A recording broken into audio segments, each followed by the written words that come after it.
Hola, buenas tardes, buenas noches o buenos días. Hoy les vengo a presentar el capítulo 41 que se trata del transporte de oxígeno y dióxido de carbono en la sangre y en los tejidos tisulares. Yo soy la alumna Catherine García Juárez de la Universidad VBJ. La licenciatura es Medicina Integral y Salud Comunitaria. Vamos a empezar primero con una pequeña introducción que es de más o menos de lo que se va a tratar el capítulo. Aquí tenemos que nos va a hablar sobre la circulación menor, lo que es las presiones de oxígeno y dióxido de carbono, lo que es la difusión de oxígeno y dióxido de carbono en el alvéolo, lo que es la hemoglobina, ya que la hemoglobina es parte fundamental, ya que nos sirve de transporte de oxígeno. También nos va a hablar sobre la curva de disociación, el efecto Bowman, el uso de oxígeno ADP y ATP y el efecto Haldane. Vamos a empezar con el primer punto. Aquí tenemos una imagen. En esta imagen nos tiene señalado que entra la sangre desoxigenada y sale la sangre oxigenada del alvéolo. Aquí tenemos el alvéolo, el intercambio gaseoso, y ahorita les vamos a decir cómo pasa el intercambio y sus presiones en ella. Vamos a pasar con lo que es la circulación menor, que es parte importante en esto. Y la circulación menor nos dice que el inicio del ventrículo derecho al corazón es donde inicia la circulación menor. Y luego tenemos que el transporte de sangre desoxigenada y rica en dióxido de carbono. Tenemos aquí también que distribuir la sangre de los capilares de los alvéolos pulmonales. O sea que la sangre se va a los capilares y tipo así. De aquí vamos a pasar con lo que es la distribución, lo que es permitir el intercambio y llevar la sangre de nuevo hacia el corazón.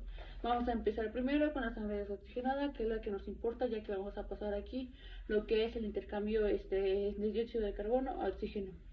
La circulación menor nos dice que la sangre desoxigenada entra por la vena cava superior y la vena cava inferior, llegando a lo que es la aurícula derecha.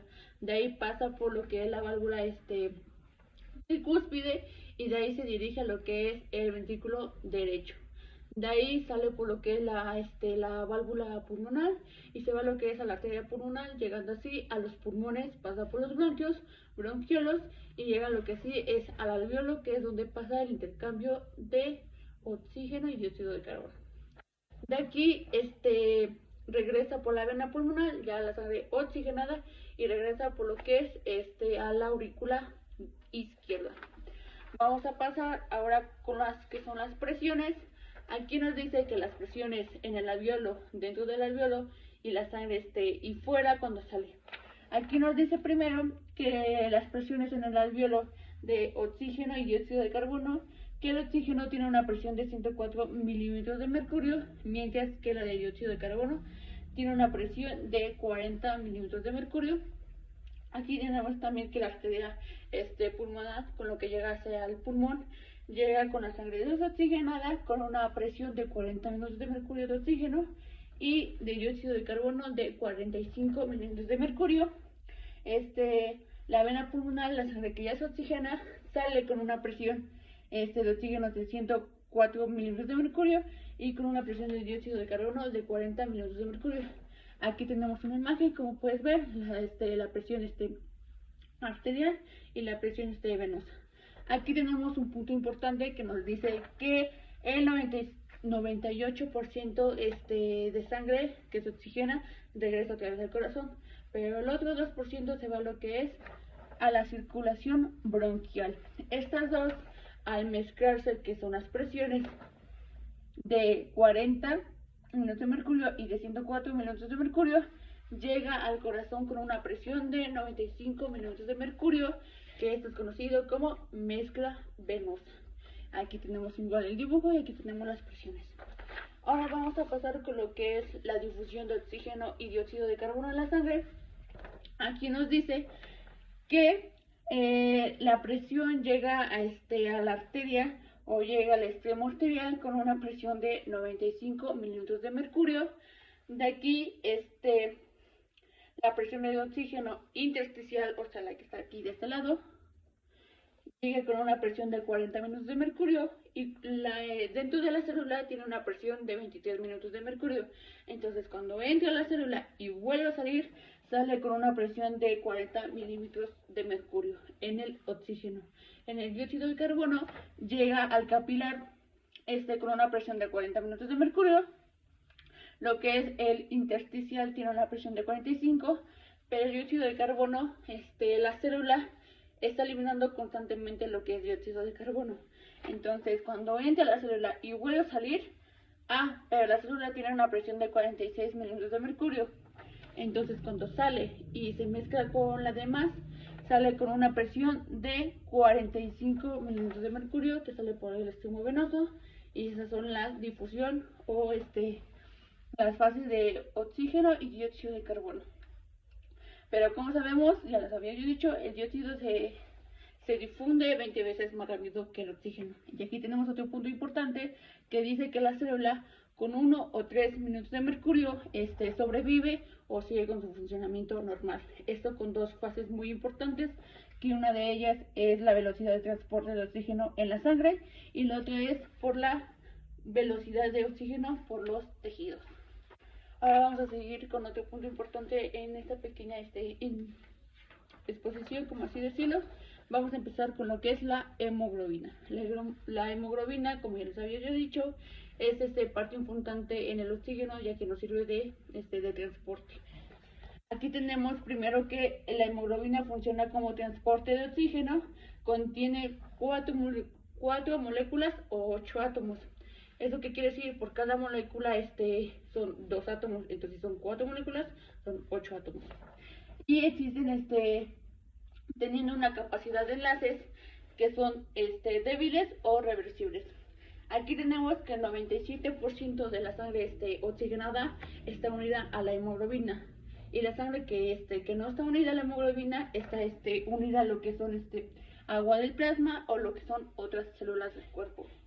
Aquí tenemos que entonces, como la sangre arterial tiene una presión de 95 minutos de mercurio, su saturación sería al 97%. Y mientras que el otro 3% que sobra tiene una presión de 40 minutos de mercurio y su saturación sería de 75%. Aquí tenemos importante que hay aparatos los que pueden checar la saturación del oxígeno, pero unido a la hemoglobina. Aquí tenemos uno conocido como el oxímetro de pulso. Y como ya lo había dicho, debemos de saber que el oxígeno mide la saturación de oxígeno por la hemoglobina y no la presión parcial de oxígeno en la sangre arterial. O sea que son cosas muy diferentes. Aquí tenemos un dibujo, como se puede ver. Aquí está la saturación y acá está la presión cardíaca. Ahora vamos a pasar, también viene unida a la hemoglobina, que estos son factores importantes. Y aquí nos dice que por cada 100 mililitros de sangre contiene 15 gramos de hemoglobina. Entonces aquí tenemos que 1 gramo de hemoglobina es total de 1,34 mililitros o litros de oxígeno. Y aquí tenemos que cuando es una saturación normal en nuestro cuerpo, tenemos que es del extremo arterial con una saturación de 19,4 mililitros y en un extremo venoso de 14,4 mililitros. Entonces, si esto lo restamos, nos da un total de 5 mililitros de oxígeno, que es lo que la saturación normal que utilizamos nosotros. Pero si consumimos o hacemos ejercicio intenso, esto va a cambiar. En el extremo arterial sigue la misma cantidad, que es de 19,4, pero en el extremo venoso baja un poquito a 4,4. Entonces, si lo restamos, tenemos un aproximado una utilización del 75%, que serían el 15. Tenemos unas imágenes, aquí es casi lo mismo y estas son las funciones con las que me pudo ayudar. De aquí vamos a pasar con un factor importante de la hemoglobina, que aquí nos dice que cuando la hemoglobina está unida al oxígeno se llama oxihemoglobina, pero cuando no lo está se llama desoxihemoglobina o hemoglobina reducida. Aquí tenemos un dibujo. Aquí está la hemoglobina unida al oxígeno y acá está la hemoglobina que no está unida al oxígeno. Tenemos un punto importante de que nos dice que gracias a esto la diferencia de sangre arterial y la sangre venosa. La diferencia a color es por la hemoglobina. Ahora vamos a seguir con un efecto de la hemoglobina, que es el efecto de amortiguador. La hemoglobina nos ayuda como efecto de amortiguador en la célula o en otros componentes. Aquí tenemos que cuando la presión de oxígeno va bajando a 60 o 60% de saturación, la disminución sería el 89% y lo normal es al 97%, o sea, si baja un buen. Entonces aquí nos dicen que cuando llega a esta diferencia, la diferencia al bajar siempre será de 8%.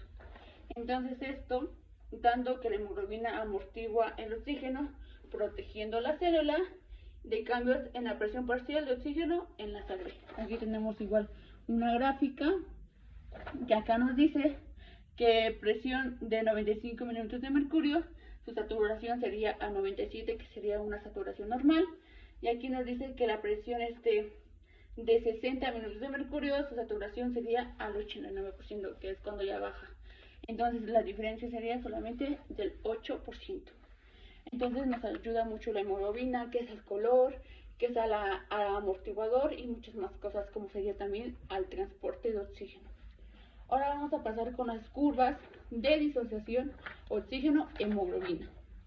Vamos a empezar que las curvas se pueden desviar hacia la izquierda o hacia la derecha. Ya les voy a decir el por qué y en este momento. Aquí nos dice que existen factores que pueden hacer que el oxígeno tenga más afinidad por la hemoglobina y factores que no lo hagan, que sería como que al contrario. Aquí nos dice que cuando la hemoglobina o se va a la derecha o se va a la izquierda es por este factor. Cuando se desplaza hacia la derecha significa que el oxígeno que está en la hemoglobina va a querer salirse de ella, o sea, no se va a querer quedar ahí, teniendo una tendencia en salir y habrá una mayor liberación de oxígeno en la sangre o en los tejidos.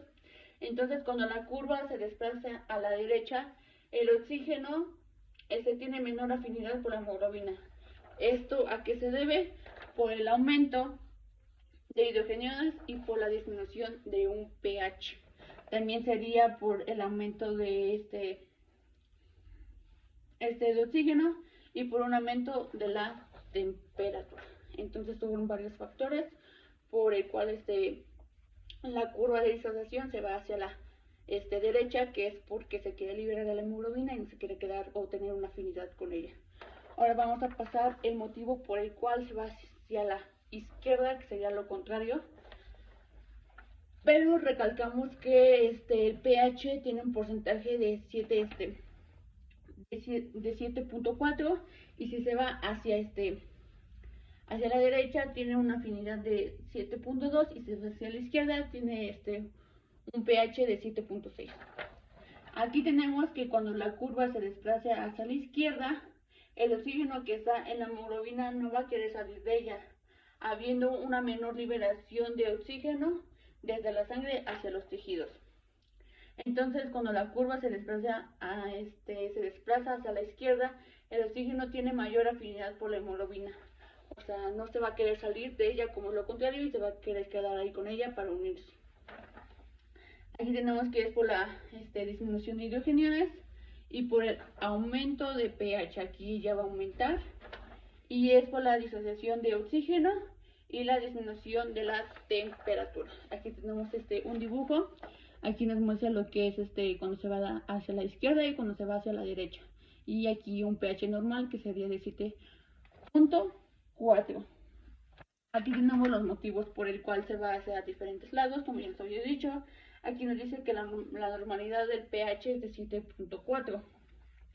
Entonces, si la disminución del pH llega a 7.2, se hace más ácida, o sea, es cuando se va hacia la derecha, llamada así, pues que se vuelva más ácida. Y entonces, cuando se va hacia la izquierda, se hace más alcalino, con un pH de 7.6 y la curva, que le había dicho, se va hacia la izquierda. Esas son las pequeñas diferencias de un pH con mayor y un pH pues, disminuido. Ahora vamos a ver con uno de los efectos importantes en este capítulo, que sería el efecto Bowman. El efecto Bowman nos dice que cuando las células se liberan dióxido de carbono hacia la sangre, automáticamente el dióxido se une con el agua para formar así ácido carbónico. Entonces, como el ácido carbónico es una sustancia ácida, tendría una capacidad de donar hidrogenados y el aumento de ello en la sangre, como de dióxido de carbono, desplazando la curva de disociación hacia la derecha, haciendo que el oxígeno tenga una menor afinidad en la hemoglobina, favoreciendo la liberación en los tejidos. Entonces, en eso nos favorecen que el efecto Bowman se va a tratar de una liberación por los hidrogenados, se van a liberar por lo que es este ácido carbónico, y eso se va a hacer que el oxígeno se vaya hacia los tejidos. Entonces eso trata el efecto Bowman. Y aquí nos dice, entonces en los pulmones, cuando se libera el dióxido de carbono hacia los alvéolos, la sangre pierde hidrogenados perdiendo el dióxido de carbono. Entonces ocurrió un desplazamiento de la curva, obviamente, hacia la izquierda, haciendo así que el oxígeno tenga mayor afinidad por la hemoglobina, favoreciendo la captación desde los alvéolos hacia los capilares. Entonces, en este efecto, como ya les había dicho, la curva se va hacia la derecha y no hacia la izquierda, como es lo que queremos. Vamos a pasar con unos cambios, o con ya más resumido el efecto Bowman, por si no lo habíamos entendido bien. Aquí nos dice que el transporte de oxígeno en la sangre se relaciona con el equilibrio ácido-base. Entre más oxígeno, menos pH, que se vuelve acidosis. Cuando hay menos oxígeno y más pH, se vuelve alcalosis, como aquí tenemos en la imagen y aquí se ve. Aquí nos dice que cambios en el oxígeno sanguíneo alteran el transporte es al revés, perdón. Cuando hay cambios en el dióxido de carbono sanguíneo, alteran el transporte de oxígeno. Es como que al revés y así. Ahorita les voy a dar otra pequeña explicación de esto. Aquí nos dice que el efecto Halden es casi lo contrario, pero es el que más necesita nuestro cuerpo y el que más necesitan los pulmones. Aquí nos dice que cambios en el oxígeno sanguíneo alteran el transporte de dióxido de carbono. Cuando el oxígeno se une a la hemoglobina en los capilares, hará que la hemoglobina se convierta en un ácido más fuerte, hará que el dióxido de carbono en la sangre se desplace a los alvéolos con dos formas diferentes. Una de ellas es el oxígeno se une a la hemoglobina liberando hidrogenados, generando un medio ácido. Con la consecuencia habrá una menor afinidad del dióxido de carbono por la hemoglobina, llevándose así a los alvéolos. Dos sería el oxígeno se une a la hemoglobina liberando hidrogenados y el bicarbonato se une formando ácido carbónico y se disocia en dióxido de carbono y agua. El dióxido de carbono se va hacia los alvéolos y el agua hacia el plasma gracias a la enzima hidrasa carbónica. O sea, son dos efectos muy diferentes, pero pues nos van a funcionar. Aquí nos dice que en conclusión que ambos efectos se llevan al mismo tiempo en la sangre, aunque el efecto Halden es más importante para el transporte de dióxido de carbono que el efecto Bowman para el transporte de oxígeno. Y aquí tenemos que el efecto Bowman pues nos va a ayudar en diferentes cosas, que una es en afectar la afinidad de la hemoglobina por el oxígeno y el otro es la afinidad o que afecta la hemoglobina por el dióxido de carbono. Como ya les había yo comentado, los dos efectos funcionan perfectamente. Bueno, como seguía en el otro video, en la otra parte, funcionan perfectamente ambos, funcionan al mismo tiempo. Y como les comentaba yo, el efecto Bowman afecta lo que es afecta la afinidad de la hemoglobina por el oxígeno, y el efecto Halden afecta la afinidad de la hemoglobina por el dióxido de carbono. Aquí tenemos la tablita y pues creo que ya sería todo.